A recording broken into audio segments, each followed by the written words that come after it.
নমস্কাৰ লেটস প্ৰিপেয়াৰলৈ আপোনালোকক স্বাগতম জনাইছোঁ এই ভিডিঅ'টোত মই আপোনালোকৰ বাবে 2021ত হ'বলগীয়া অসম টেটৰ ইউপি লেভেলৰ সোশ্যাল সায়েন্সৰ পাঠ্যক্ৰম অনুযায়ী প্ৰিপেয়াৰ কৰি আনিছোঁ গতিকে আহক আমি এটা এটাকৈ প্ৰতিটো কোৱেশ্চনে আলোচনা কৰোঁ ইয়াৰ উত্তৰবিলাকৰ লগত জড়িত অন্য কথাবিলাকো আলোচনা কৰোঁ তো প্ৰথম প্ৰশ্নটো হ'ল অসমৰ প্ৰাচীন নাম কি আছিল কামৰূপ বা প্ৰাগজ্যোতিষপুৰ অৰ্মুতৰাজে কামৰূপ ৰাজ্য প্ৰতিষ্ঠা কৰিছিল আৰু ৰামায়ণত এই কথাষাৰ উল্লেখ আছে দ্বিতীয় প্ৰশ্নটো হ'ল কামৰূপ ৰাজ্যখন কেইটা ভাগত বিভক্ত আছিল চাৰিটা ভাগত আৰু সেই ভাগ চাৰিটা হ'ল ৰত্নপীঠ কামপীঠ সৌমাৰপীঠ আৰু স্বৰ্ণপীঠ কোনজন প্ৰাচীন ৰজাৰ নাম মহাভাৰতত উল্লেখ আছে এই তৃতীয় প্ৰশ্নটোৰ উত্তৰটো হ'ল ভগদত্ত ভৌম বংশৰ প্ৰবল প্ৰতাপী ৰজা আছিল ভগদত্ত আৰু ভৌম বংশৰ প্ৰতিষ্ঠাপক নৰকাসুৰৰ পুত্ৰ আছিল ভগদত্ত পিছৰ প্ৰশ্নটো হ'ল নৰকাসুৰৰ ৰাজধানী ক'ত আছিল নৰকাসুৰৰ ৰাজধানী আছিল প্ৰাগজ্যোতিষপুৰত ইয়াৰ পিছৰ প্ৰশ্নটো হ'ল কামৰূপৰ ভৌগোলিক সীমাৰেখাৰ বৰ্ণনাত ধৰ্মীয় ইতিহাসৰ বিখ্যাত গ্ৰন্থ দুখন কি কি এখন আছিল কালিকা পুৰাণ আৰু আনখন হ'ল যোগিনীতন্ত্ৰ কালিকা পুৰাণ মতে কামাখ্যা দেৱীৰ মন্দিৰ কামৰূপ ৰাজ্যৰ ঠিক সোঁমাজত আছিল আৰু যোগিনীতন্ত্ৰ মতে কামৰূপ ৰাজ্য চাৰিটা ভাগত ভাগ কৰা হৈছিল ইতিমধ্যে আলোচনা কৰিছিলোঁ এটা প্ৰশ্নত ৰত্নপীঠ কামপীঠ সৌমাৰপীঠ আৰু স্বৰ্ণপীঠ 6 নম্বৰ কুৱেশ্যনটো হ'ল কোন পুথিত কামৰূপ ৰাজ্যক চাৰিটা ভাগত ভাগ কৰাৰ কথা উল্লেখ আছে কামৰূপ ৰাজ্যক চাৰিটা ভাগত ভাগ কৰাৰ কথাটো উল্লেখ আছিলে হৰগৌৰী সংবাদত গতিকে ইয়াৰ আগৰ প্ৰশ্নটো আৰু এইটোৰ প্ৰশ্নৰ মাজত এটাই ডিফাৰেঞ্চ যে এইটো বৰ্ণনাৰ ধৰ্মীয় ইতিহাসৰ বিখ্যাত গ্ৰন্থ দুখন হ'ল কালিকা পুৰাণ আৰু যোগিনীতন্ত্ৰ আৰু কামৰূপ ৰাজ্যৰ ভাগকেইটাৰ বিষয়ে আলোচনা কৰা অন্য পুথিখন হ'ল হৰগৌৰী সংবাদ 7 নম্বৰ কুৱেশ্যনটো আছিল কাক পৰাস্ত কৰি নৰকাসুৰ প্ৰাগজ্যোতিষৰ ৰজা হৈছিল উত্তৰটো হ'ল ঘটকাসুৰ দানৱীয় বংশৰ শেষ ৰজা আছিল ঘটকাসুৰ আৰু নৰকাসুৰে ঘটকাসুৰক যুদ্ধত পৰাস্ত কৰি আৰু ভৌম বংশৰ প্ৰতিষ্ঠা কৰে আৰু ভৌম বংশৰ প্ৰতিষ্ঠাপক হ'ল নৰকাসুৰ 8 নম্বৰ কুৱেশ্যনটো হ'ল প্ৰাগজ্যোতিষত নৰকাসুৰে প্ৰতিষ্ঠা কৰা ৰাজবংশটোৰ নাম কি ইতিমধ্যে মই ক'লোৱে যে নৰকাসুৰে প্ৰতিষ্ঠা কৰা ৰাজবংশটোৰ নাম হ'ল ভৌম বংশ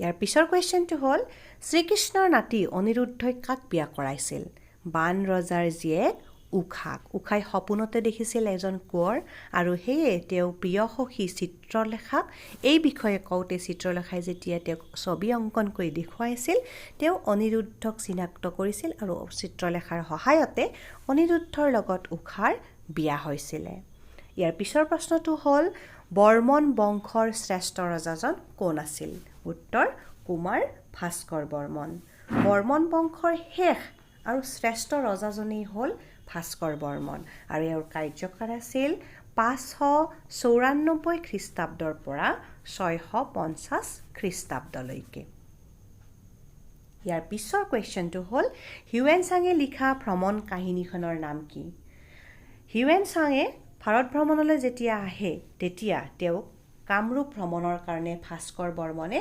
নিমন্ত্ৰণ দিছিলে হিউৱেন চাং আছিল এজন চীনা পৰিব্ৰাজক আৰু তেওঁ ভাস্কৰ বৰ্মন নিয়ন্ত্ৰণতে কামৰূপলৈ আহিছিল আৰু কামৰূপত প্ৰায় এমাহ কাল আছিল আৰু সেই এমাহ কালত তেওঁৰ অভিজ্ঞতাৰ বিষয়ে তেওঁ চিউকি নামৰ তেওঁৰ যিখন ভ্ৰমণ কাহিনী সেইখনত অসমৰ জলবায়ুৰ পৰা আৰম্ভ কৰি মানুহৰ প্ৰকৃতিৰ খেতি বাতি এইবিলাকৰ কথাও তেওঁ তাতে বৰ্ণনা কৰি থৈ গৈছে ইয়াৰ পিছৰ প্ৰশ্নটো হ'ল ভাস্কৰ বৰ্মনে হৰ্ষবৰ্ধনৰ ৰাজসভালৈ পঠোৱা কটকীজনৰ নাম কি উত্তৰ হংসবেশ উত্তৰ ভাৰতৰ থানেশ্বৰৰ ৰজা আছিল হৰ্ষবৰ্ধন আৰু হৰ্ষবৰ্ধনৰ লগত মিত্ৰতা স্থাপন কৰিবলৈ কামৰূপৰ ৰজা ভাস্কৰ বৰ্মনে হংসবেশক তেখেতৰ ওচৰলৈ পঠাইছিল আৰু ইয়াৰ পিছত হৰ্ষবৰ্ধনৰ লগত ভাস্কৰ বৰ্মনৰ মিত্ৰতা স্থাপন হৈছিল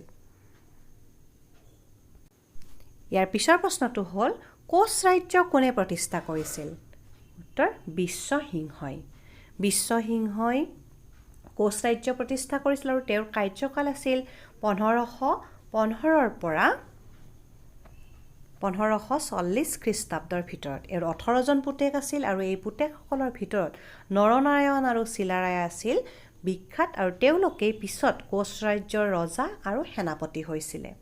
ইয়াৰ পিছৰ প্ৰশ্নটো হ'ল আহোম ৰাজ্যৰ প্ৰতিষ্ঠাতা কোন? আহোম ৰাজ্যৰ প্ৰতিষ্ঠাতা হ'ল চুকাফা। চুকাফাই আছিল আহোম ৰাজ্যৰ প্ৰতিষ্ঠাপক আৰু তেখেতৰ কাৰ্যকাল আছিলে 1228 খ্ৰীষ্টাব্দৰ পৰা 1268 খ্ৰীষ্টাব্দৰ ভিতৰত।